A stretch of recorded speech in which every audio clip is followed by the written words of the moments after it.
Acts 7. The message. Stephen, full of the Holy Spirit. Then the chief priest said, "What do you have to say for yourself?"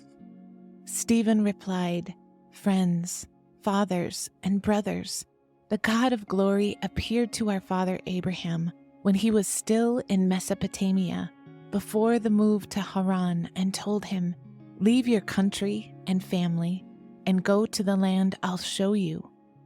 So he left the country of the Chaldees and moved to Haran.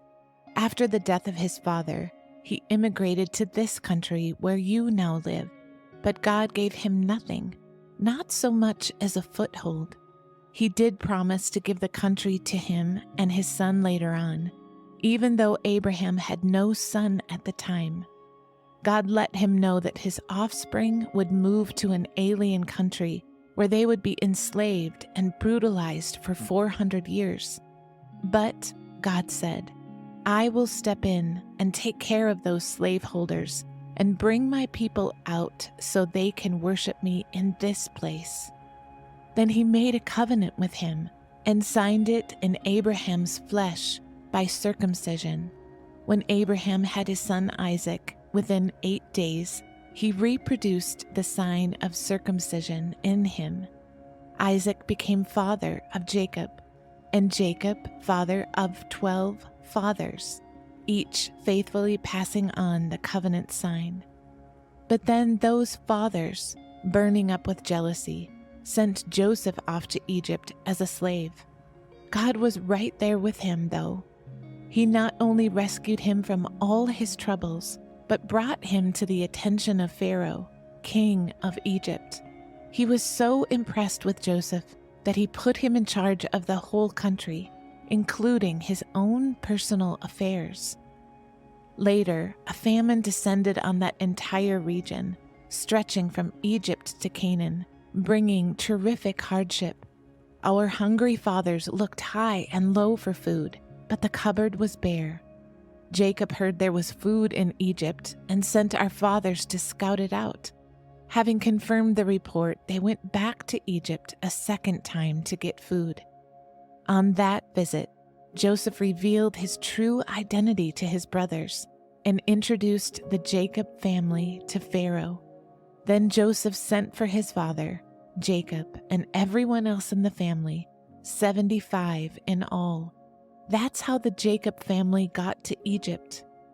Jacob died, and our fathers after him. They were taken to Shechem and buried in the tomb for which Abraham paid a good price to the sons of Hamor. When the 400 years were nearly up, the time God promised Abraham for deliverance, the population of our people in Egypt had become very large, and there is now a king over Egypt who had never heard of Joseph. He exploited our race mercilessly. He went so far as forcing us to abandon our newborn infants, exposing them to the elements to die a cruel death. In just such a time, Moses was born, a most beautiful baby.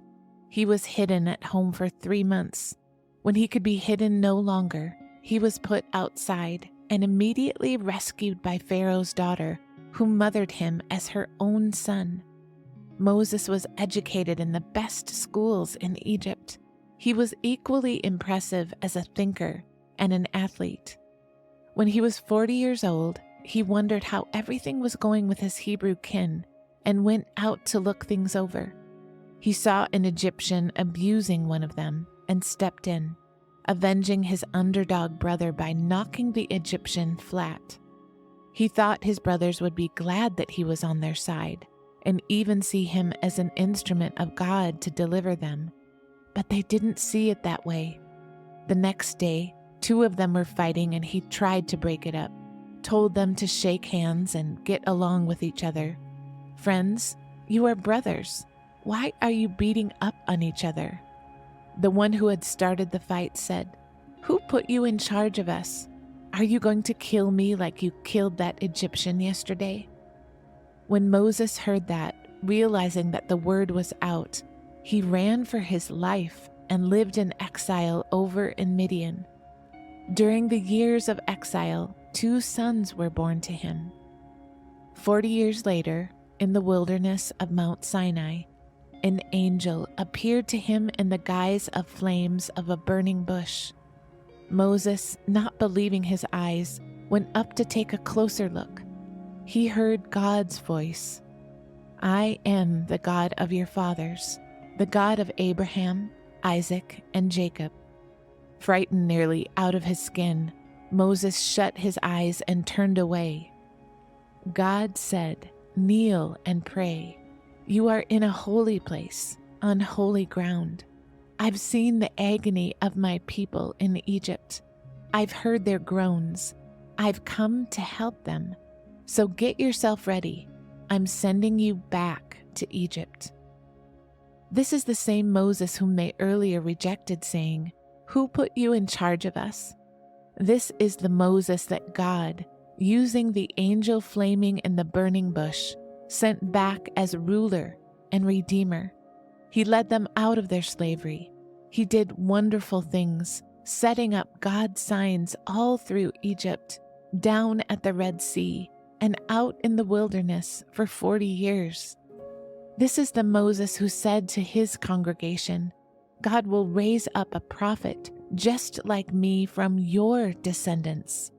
This is the Moses who stood between the angel speaking at Sinai and your fathers assembled in the wilderness, and took the life-giving words given to him and handed them over to us, words our fathers would have nothing to do with.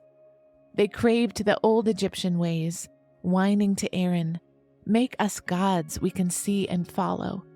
This Moses who got us out here miles from nowhere, who knows what's happened to him? That was the time when they made a calf idol, brought sacrifices to it, and congratulated each other on the wonderful religious program they had put together.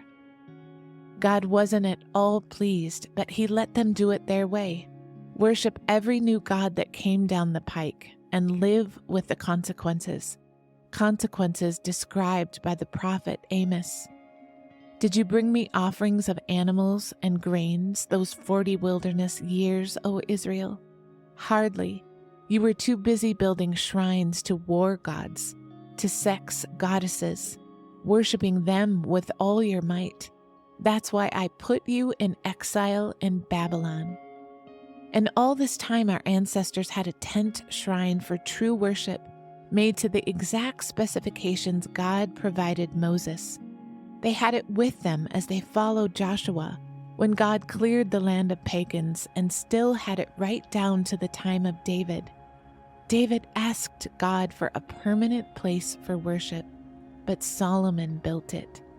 Yet that doesn't mean that Most High God lives in a building made by carpenters and masons. The prophet Isaiah put it well when he wrote, "Heaven is my throne room. I rest my feet on earth. So what kind of house will you build me, says God, where I can get away and relax? It's already built, and I built it."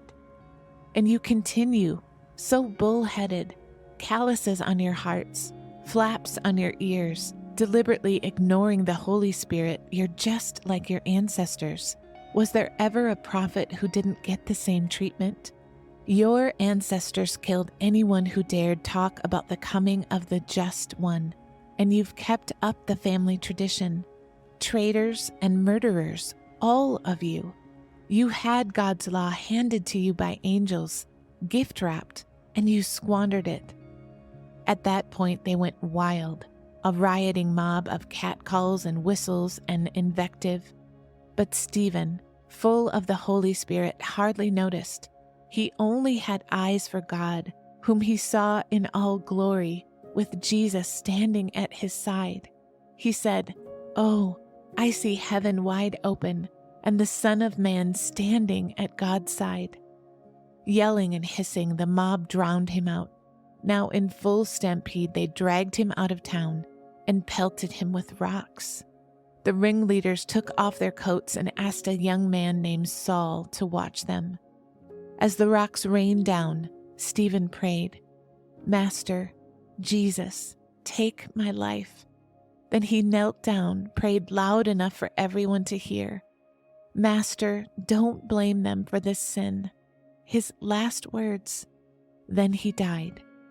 Saul was right there, congratulating the killers.